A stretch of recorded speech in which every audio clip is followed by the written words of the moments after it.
to another episode of Mo Turd.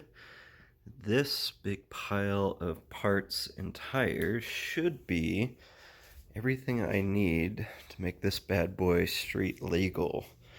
So that is the next project that we're going to be working on at Mo Turd. This is probably going to be recorded over several days, if not longer. I don't know how long it's going to take to get everything on there, but I did add this little strap. It's just a cheapy Amazon one. Kind of, I don't know. The jury's still out on that, so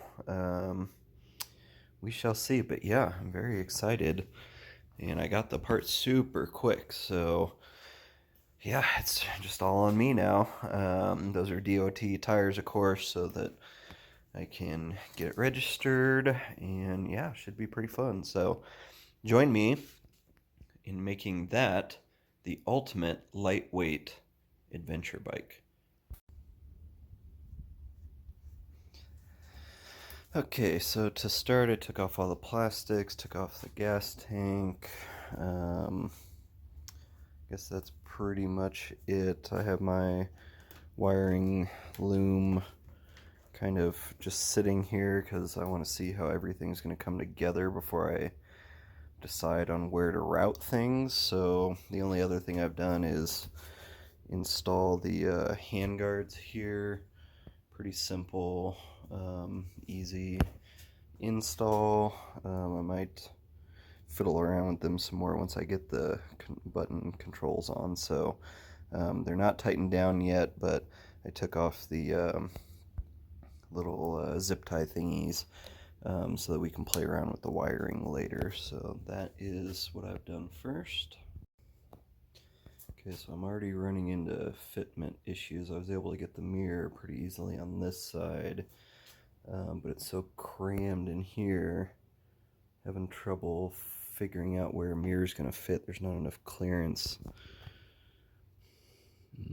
Maybe, but I don't really think so. So let's get the controls on and see where we're at after that. Okay, so I got the control over there. Had to move the mirror a little bit. We'll move that back. I think I'm going to start routing the wiring loom where I think it's going to go. Okay, so the main kind of wiring harness goes through here, up here, and gets behind the headlight up there. So I think I'm going to do the same. So we're going to go under this coolant tube that connects the two radiators together right there. We'll go under that. It is a little bit small, so I'm starting with the back end instead of trying to feed the front end through. So it seems like it's got more stuff towards the front.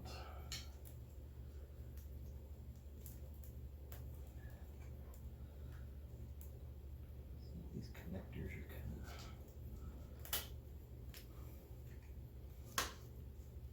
getting jammed. Okay.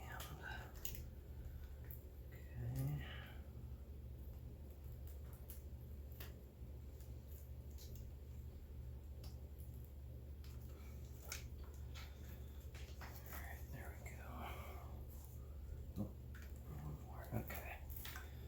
Now we have that going there. We're going to follow it this way, and then we're going to go underneath here. Sure, yeah, you guys can still see that. Yeah, I think we got to go under there. That's where the main harness goes. So we'll go under that way. Get the gas tank connections out of the way. Okay, so yeah, we gotta jam everything under there.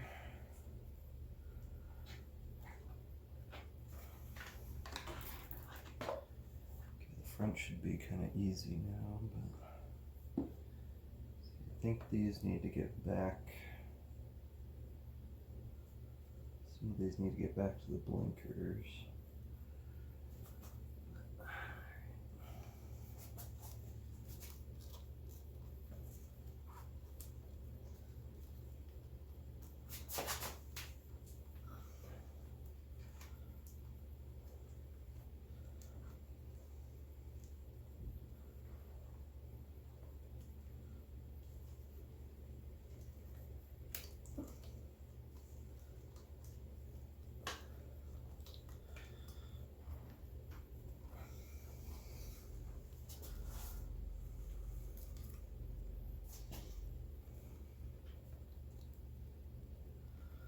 Here's a little angle from this side. I'm basically following, this is the main loom right here, so I'm trying to go right on top of that and pull the connectors through. So it's a bit cramped, but not too bad. And we'll follow it this way. Most of them come out right there. So we'll see. Okay, got all those pulled through right there. I'll zip tie them to kind of be on the closer to the middle of the bike. Should be good clearance wise there. Now I gotta figure out where exactly everything's going so I can start running it to the appropriate places. I don't know, I might have to take the, I wonder how hard, yeah. I was gonna say take the air box off, but I don't think that's real easy, so I'm hoping I don't have to do that. Okay, so looking at the diagram, we actually need to start making some decisions here because I was wrong. The pink is the rear brake switch, so that's going to need to go to the side over there, not towards the back, whereas the rear tail and brake light looks like, let's see here. Okay, so those are the pink rear brake switch. We'll route that over to the side. This is the tail and brake light. This connector is for the battery, this one right here with the 2 wires. So that just leaves these, which, okay, so the black is the common for the turn signals. Blue, light blue is right and orange is left. So let's see, yeah, this one needs to go to the back, these 3 need to go to the back, this one needs to go to the battery, and this one to the brake switch. Okay, so I went ahead and removed the battery, and I can give myself a little bit of extra room in here. I'm trying to figure out, yeah, I guess it's gonna have to come through right there.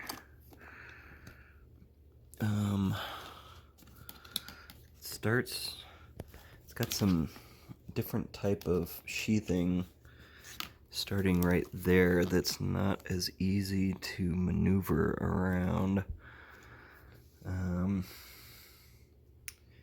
So I don't know yet where I want this to come through. Somewhere right in there though. Okay, so the little fuse box just pulls straight out. And there's a little plastic piece that goes through that little slit right there. It's got a little lip on it, so I just popped that off real quick. Can't quite see what's actually holding this side. I can see there's another plastic piece from underneath, but it's not visible anywhere. It's in this little block of plastic right there. I don't know if you can even see that. So yeah, right there. So I think I have enough room now though to run it up right there. I think that's what I'm gonna do. Alright, I think it's time to get the tailpiece installed, or at least started, so we can figure out where this wire is going to go and where it's going to meet up with the others in there. I'm a little disappointed that it didn't come a little bit more tailored to the bike. It's supposed to be bike specific, but I mean, there's literally no holes or anything. So in order to avoid chopping up the plastics even more, I want to use these 3 spots that the old tail light was attached to. So I'm gonna try to do that and then probably add 2 more kind of up further that way to kind of stabilize the whole thing. I don't really see any other way around it. I'm gonna use those 3 little, you can see them right there for running the cord. But yeah, so I'm gonna have to start drilling some holes in here. Okay, so here's what I'm going to try, because this mounts like this underneath the tail, and I found a 3/16 is just undersized right there. I know that my center one needs to be kind of about where this little casting mark is right there, just a little piece of plastic. So I think I'm going to do is basically get this hole drilled centered, because I know that this is centered. Then I'm going to put this on and try to flatten it, I guess, to figure out where, like, try to keep it level, not tilted. Try to figure out where those other 2 holes should go. So that's my plan anyway. Okay, so I got the first hole drilled using that as a locating thing, and of course when I go like that, it ends up right on the shoulder there.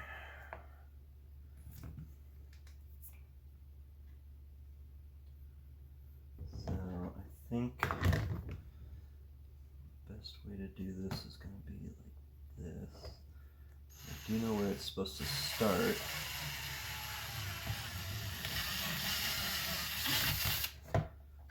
I drilled it at an angle and then straightened it out. So before we drill another hole, let's test it. Okay, well, kind of to my surprise, that actually worked.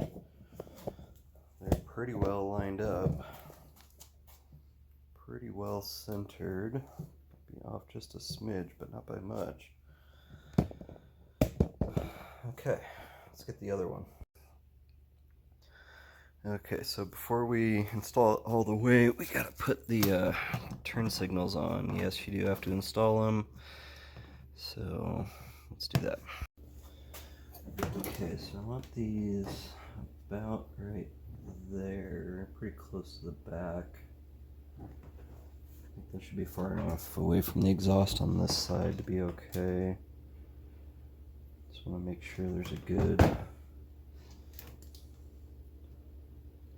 surface to mate to. I don't love the rubber on these, but oh well, I guess. So I took off the sheathing on one, and I'm going to take off this and use this as my template. See how it's not even on both sides. Don't quite understand why that is, but okay, I think a 9/64 is going to be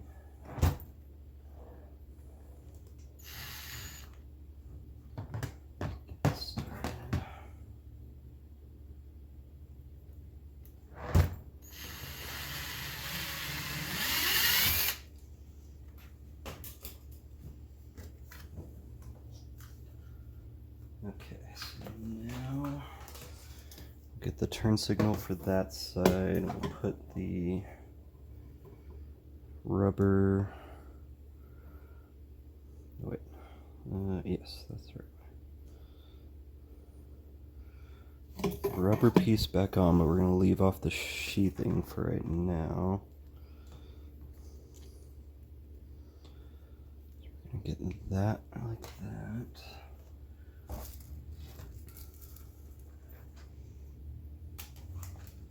Okay, and then we're going to run the wires through. Through the smaller hole, of course.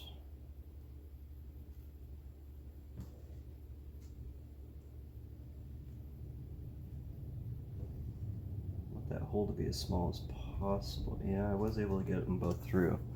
But I might have to drill a bigger hole for the wires, but I don't want water, mud getting in there.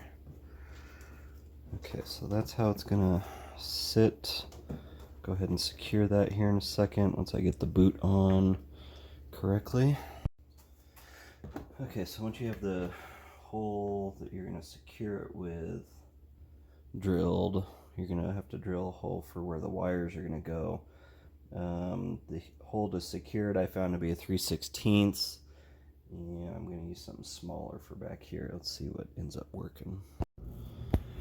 Okay, so I did get a little farther on this. I did get all 3 holes lined up, and I got the little sheathing back on here. So here's the tip. The easiest way I found it to do it is use a heat gun, heat up the sheathing to get it kind of straight again, because it's all crumpled up from being folded so tight, and then pour some, I just used a little folded piece of paper, pour some baby powder down the sheathing, and then you can get the wires in so much easier. I was struggling for a long time, so that's my tip on that. I added a couple reinforcements up here, so now that is not going anywhere. Yeah, got all the wires coming out the back as they're supposed to be, in between the 2 nuts and bolts right there. So now I've run it underneath. I use the original tail light little hooky doodabber thing there, and then I'm gonna come right next to the coolant tank and then enter right there where the coolant overflow line goes. So now I need to add the bullet connectors to the end of these and then figure out, I'd like to go right behind here, but maybe not. Maybe I'll follow the coolant line there, I guess. Yeah, because here's the regular loom, so I guess I'll just follow that actually, instead of getting too fancy with it. So, okay, so I decided to go ahead and run the loom right through here. I did end up taking, see, this is that other little tab thingy right there. I basically just yanked on it real hard and it eventually came out. So now this is pretty much loose. It's just got the wires going through it. That's why it's not free. Decided to bring it up, and I'm gonna kind of split everything off back here, because these actually for the blinkers aren't super long, so I'm gonna have these go underneath here, and then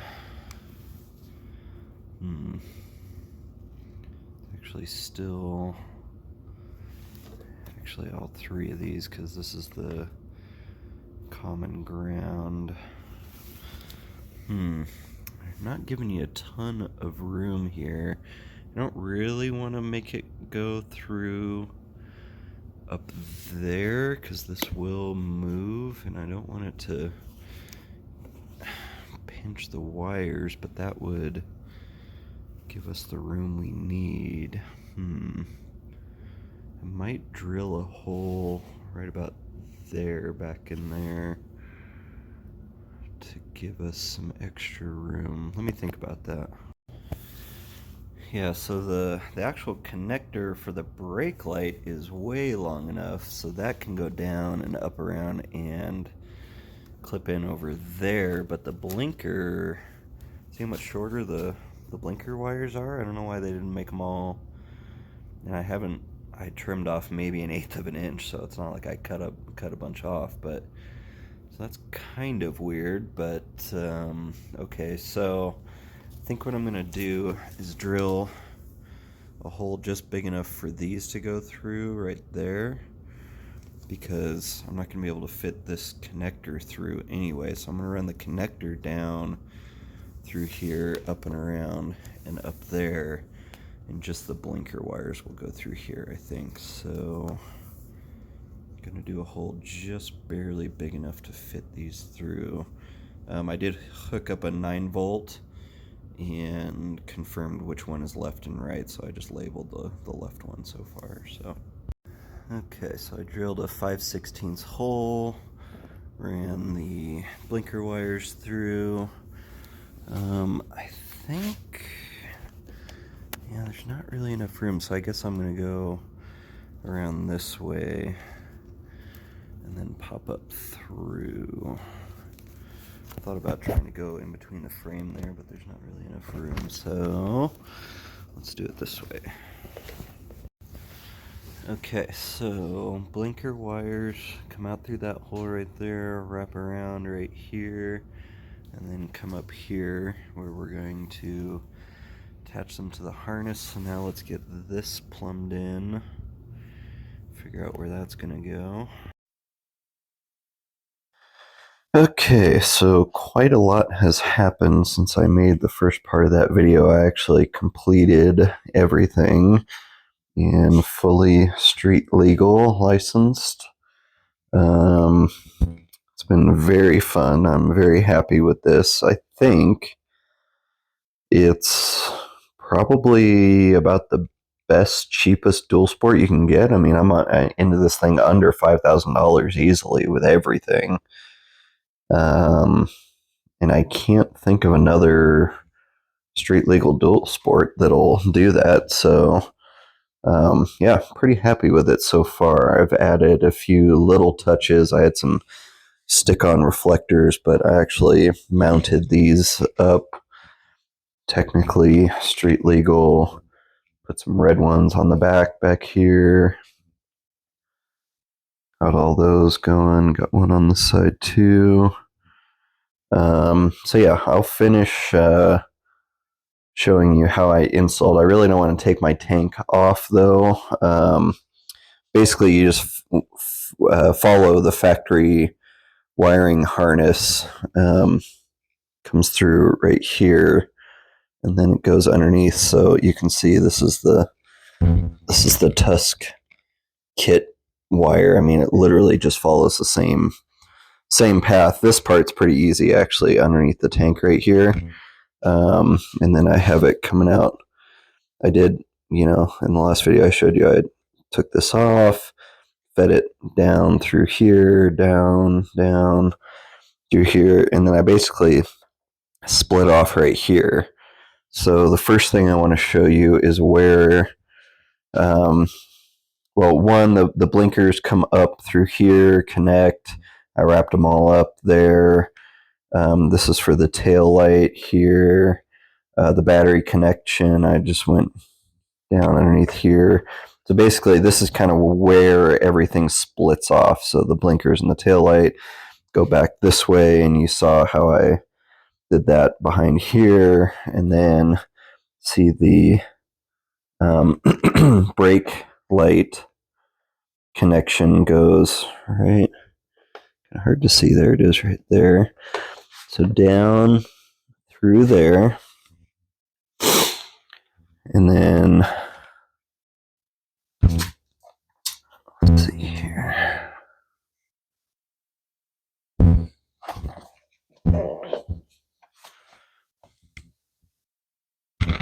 Yeah, so I went underneath through here. And then I popped out right here. This is can't see it, but this is the brake light connection right here. And then I went down, and I actually used one of the old tail light wire clips that was back underneath here.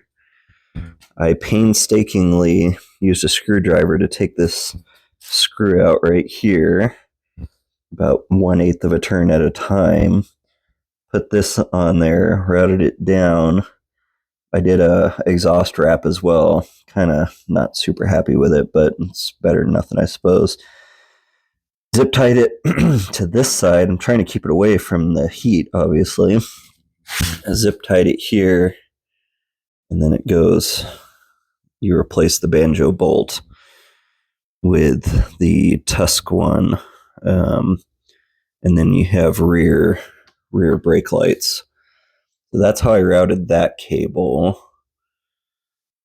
Again, through here, underneath here, out through right here, down here, and then down that way.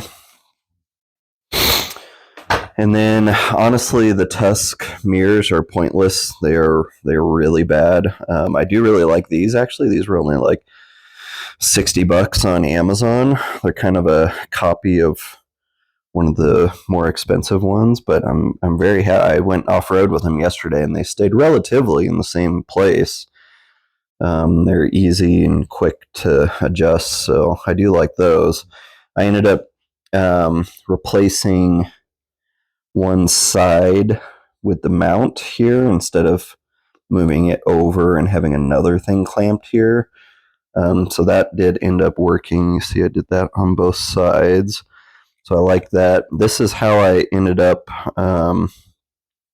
putting the control. So I did the blinker and the horn and stuff right here, then quick kill switch, then clutch mount into the mirror here, and then of course ran all the wires down here through here, and then up under, behind the headlight right here. And then to show you, I actually replaced, I had some old Tusk Barkbuster thingies, and they actually fit in the new Tusk flag style handguard. So I did replace these, or I added this.